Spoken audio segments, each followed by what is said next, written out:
एक गांव था। उस गांव में दो दोस्त रहते थे।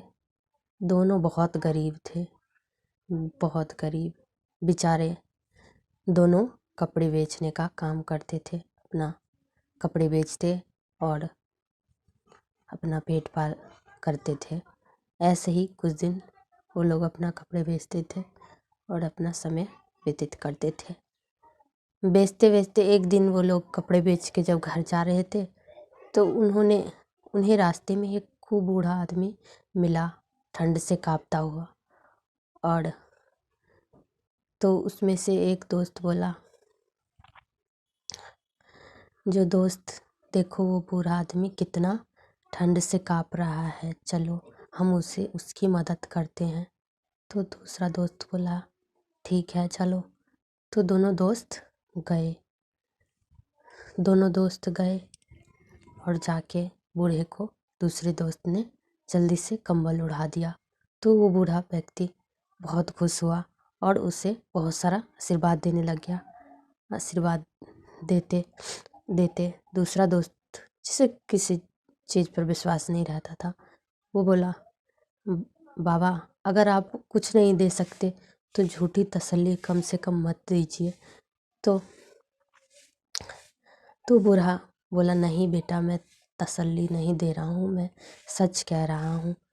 तो उस बूढ़े के पास कुछ भी नहीं था और उसके पास एक मूर्ति थी, शिव गुरु की मूर्ति, भोलेनाथ की मूर्ति थी। और उस बूढ़े ने उस बच्चे उस आदमी दोनों दोस्तों को दे दिया और बोला कि इन्हें अपने पास ही रखना, तुम्हारा सब काम पूरा होगा। तो वो दूसरा दोस्त जो था, जिसे विश्वास रहता था, वो बोला ठीक है, रख लिया उसने। और दूसरा दोस्त बोला, उसे विश्वास नहीं था, फिर भी दोस्त था साथ में, अपना दोस्त की बात मान के चले गए। दोनों दोस्त लेके जाते, जब तक गए वो दोनों दोस्त, तब तक वो बूढ़ा उन्हें आशीर्वाद देता ही रहा और देखता रहा। फिर दूसरे दिन वो दोनों दोस्त अपना दुकान कपड़े बेचने के लिए बाजार में गए। तो उन्हें और दिनों से अधिक उन्हें उस दिन बहुत सारा धन मिला, पैसा मिला। तो उन्होंने कहा, आज तो कुछ ज़्यादा ही कमाई हो गई है, तो क्यों ना हम एक साइकिल खरीद लें। तो वो दोनों दोस्तों ने मिलके एक साइकिल खरीद लिया। अब वो बड़ा बड़ा मोटा गट्ठर अपना साइकिल पे लेके और तब बेचने जाते थे और साथ में मूर्ति भी लेके जाते थे। आगे साइकिल में एक टोकरी में उन्होंने मूर्ति को रख लिया और लेके बेचने जाते। फिर वो उस दिन और भी ज़्यादा धन उन्हें मिला। इसी तरह उनकी तरक्की बढ़ती गई। बढ़ते बढ़ते वो बहुत धनी हो गए। फिर उन्होंने एक किराए पे दुकान खरीद लिया।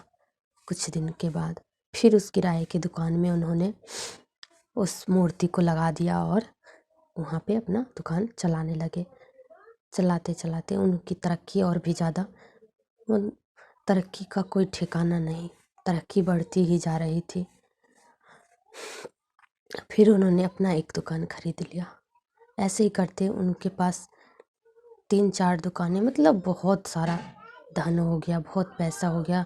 3-4 दुकानें हो गई और अच्छी खासी उनकी मुनाफा होने लग गया। दोनों दोस्त बहुत खुश थे, बहुत अपना मगन से काम करते थे, रात दिन अपने काम में लगे रहते थे। और दूसरा दोस्त जो था, उसे तो विश्वास था, वो कुछ बोलता तो दोस्त बोलता, ये सब उस बूढ़े की मेहरबानी है, हमें जब से ये मूर्ति मिली है, दिए हैं, तब से हम इतने धनी हो गए हैं। तो वो बोलता, दूसरा दोस्त बोलता, नहीं नहीं, ये सब हमारी मेहनत का फल है। और दोनों अपना बात करते और उसे तो विश्वास नहीं रहता था और वो कुछ भी बोल देता था अपना। इसी तरह दोनों दोस्तों के बच्चे बड़े हुए पढ़ाया लिखाया, बच्चों को अच्छे स्कूल में पढ़ाया, उनकी शादी करी। एक दोस्त के 2 लड़का, एक दोस्त के 1 लड़का 1 लड़की थे। फिर दोनों ने अपने अपने दोस्त को, बच्चों को पढ़ा लिखा के उनकी शादी कर दी। अब वो दोनों दोस्त काफ़ी बूढ़े भी हो गए थे। फिर दूसरा जो दोस्त था वो एक दिन बीमार पड़ गया। फिर वो दुकान पे दूसरे दिन आया तो अपने दोस्त से बोला कि ए दोस्त, मैं थोड़ा अब लेट आया करूँगा क्योंकि मैं बहुत बीमार रहता हूँ, अब मुझसे ये सब करा नहीं जाता।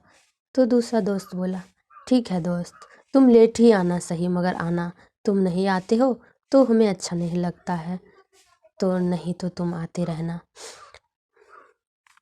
तो बोला ठीक है, मगर मैं 12 बजे आऊँगा और सुबह 5 बजे चला जाऊँगा। तो बोला ठीक है। तो इसी तरह वो 6 महीने तक आया। फिर उसका दोस्त बोला कि आज मैं अपने दोस्त के घर जाके ही देखता हूँ, मेरा दोस्त बीमार रहता है, सोचेगा कभी मिलने भी नहीं आता है मेरा दोस्त, तो मैं इसको इधर से ही मिल लूँगा और इधर से ही दुकान पे चला जाऊँगा।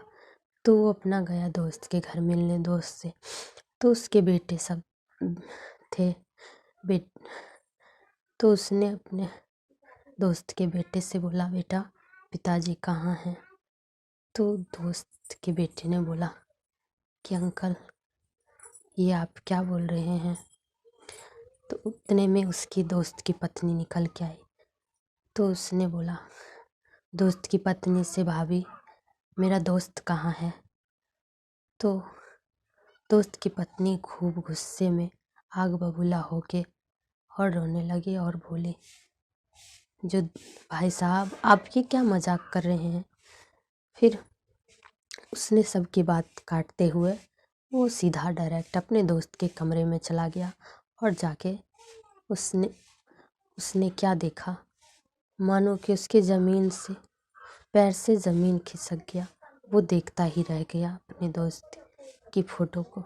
उस फोटो पे, दोस्त की फ़ोटो पे हार चढ़ा हुआ था। तो वो दोस्त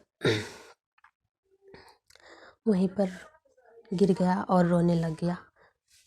तब सब उसके दोस्त के परिवार, उसकी पत्नी, उसके बच्चे सब आए, सब बोले जो। तब दोस्त ने बोला कि ये सब कब हुआ? तो वो उनकी पत्नी बोली, ये तो 6 महीने हो गए हैं, 6 महीने से इनका देहांत हो गया है। तो तब वो दोस्त बोला, 6 महीने से तो ये मेरे साथ मेरा दोस्त काम कर रहा है। तो वो बोले, नहीं, इन्हें तो मरे 6 महीने हो गए। तो वो अपना फिर सोचा, बोला कि उसका बेटा बोला दोस्त का, जो 6 महीने से तो अंकल आप ही पैसा देने आते थे हमारे घर। तो बोला, बेटा नहीं, मैं नहीं आता था ये सब। तब उसे दिमाग में आ गया कि ये सब शिव गुरु के ही चमत्कार है, मुझे विश्वास नहीं होता था, मगर मेरा दोस्त मुझे रोज़ कहता था विश्वास करने के लिए और मैं विश्वास नहीं करता था। तो मुझे विश्वास ही दिलाने के लिए ये सब था, मुझे विश्वास हो गया है। और वो जाके जहाँ पे उसका दोस्त रोज आता था वहाँ जाके खूब रोने लग गया, अपना गलती को माफ़ी मांगने लग गया। तो इसी तरह जो विश्वास करना चाहिए, हमारे शिव गुरु हमारे साथ ही रहते हैं, मगर हम ही अनसुना अनदेखा करके छोड़ देते हैं। तो ऐसे ही शिव गुरु पे विश्वास करते हुए, शिव गुरु से दया मांगते हुए हर हर महादेव कहती हूँ। जैसे उन लोगों पे दया करे ही शिव गुरु, हमें भी ऐसे ज्ञान देते रहना, दया करते रहना। हर हर महादेव।